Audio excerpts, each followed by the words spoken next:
NCERT math class 10 का 14.1 का जो है प्रश्न संख्या 1 और प्रश्न संख्या 2 का जो है हल करेंगे। क्वेश्चन करा है माध्य ज्ञात करें। क्या निकालना है? माध्य हमको निकालना है। तो जिसमें वर्ग अंतराल और बारंबारता आपको दिया रहेगा, वर्ग अंतराल और बारंबारता दिया रहेगा, हमको वर्ग चिन्ह निकालना है और इसके बाद बारंबारता को और वर्ग चिन्ह को दोनों को गुना करना है। तो देखिए सबसे पहले वर्ग चिन्ह कैसे निकालेंगे? तो इन दोनों को जोड़ेंगे और 2 से भाग देंगे। 0 और 2 को जोड़ेंगे, कितना होगा? 2 होगा और 2 में 2 से भाग देंगे, कितना होगा? 1।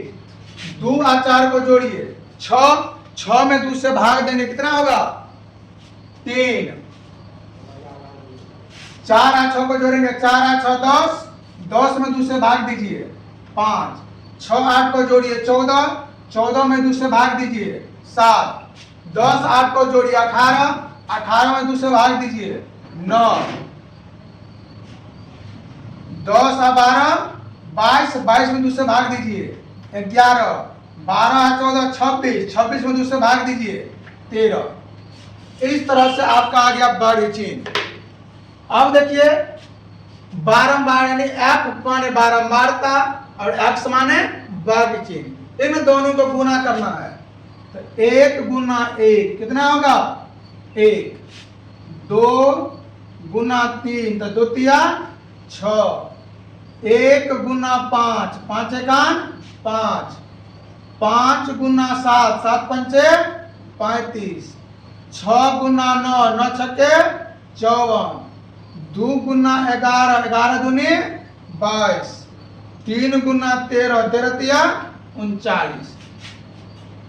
अब हम इसको जोड़ेंगे, जो जोड़ के आएगा वही मेरा हो जाएगा सिग्मा एफ एक्स।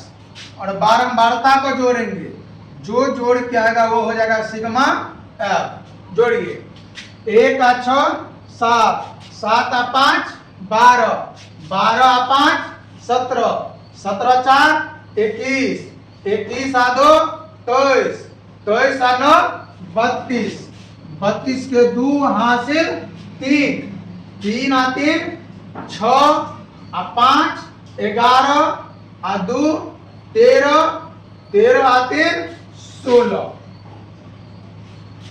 इसको जोड़िए 1 और 2 3, 1 4 और 5 9 और 6 15, 2 17 और 3 20। माध्य बराबर फॉर्मूला क्या होता है? सिग्मा एफ एक्स बट्टा sigma F. Sigma F x का मान 162 बट्टा सिग्मा एफ का मान 20।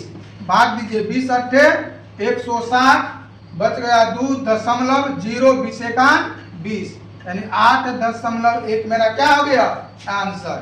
तो माध्य बराबर 8.1, यही मेरा क्या हो गया आंसर। अब हम लोग 2 नंबर क्वेश्चन का हल करते हैं।